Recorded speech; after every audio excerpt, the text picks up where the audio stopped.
Hello বন্ধুরা, সবাই কেমন আছো? আশা করি সবাই ভালো আছো।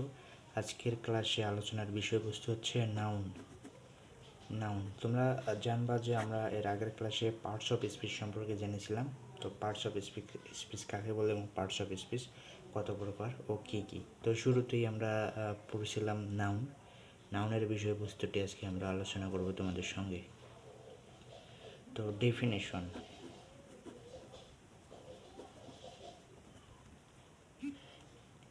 আমরা এখন ডেফিনেশন আলোচনা করতেছি। A noun is the name of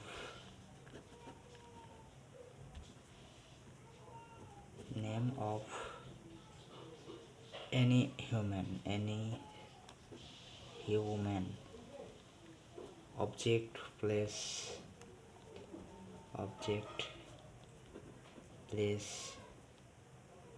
or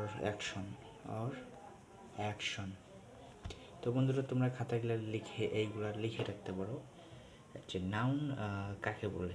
noun বলতে বোঝাচ্ছে a noun is the name of any human object, place or action. এর বাংলা অর্থ দাঁড়ায় বিশেষ্য হলো কোনো ব্যক্তি, বস্তু, স্থান বা ক্রিয়ার নাম। আমরা নাউনকে বাংলা ভাষায় বলতে পারি বিশেষ্য।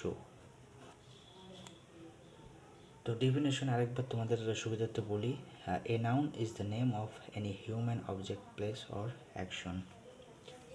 তো আমরা এক্সাম্পল হিসেবে লিখতে পারি হিউম্যান হিসেবে কি কি উদাহরণ লিখতে পারি।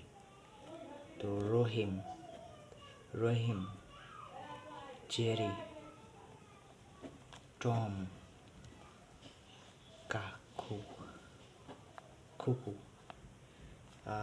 অবজেক্ট হিসেবে আমরা লিখতে পারি বুক, ক্যালকুলেটর, ব্যাম্বু।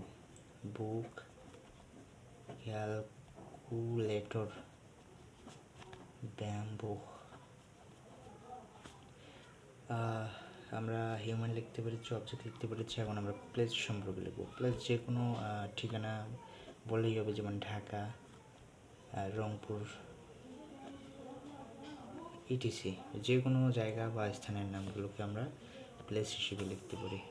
এছাড়া তারপর আমরা অ্যাকশন কথাটা লিখেছিলাম। তো অ্যাকশন সম্পর্কে আমরা এখন লিখব অ্যাকশনের ক্ষেত্রে হেসিটেশন এবং পারিফিকেশন, PURIFICATION। তো এইগুলো ছিল আমাদের আলোচনার বিষয়বস্তু। নাউনের বাংলা অর্থ বিশেষ্য কাকে বলে। Noun is the name of any human object, place or action. তো হিউম্যান হিসেবে রহিম, জেরি। হিউম্যান বলতে মানুষের নাম, ব্যক্তির নাম। অবজেক্ট হিসেবে কোনো বস্তুর নাম।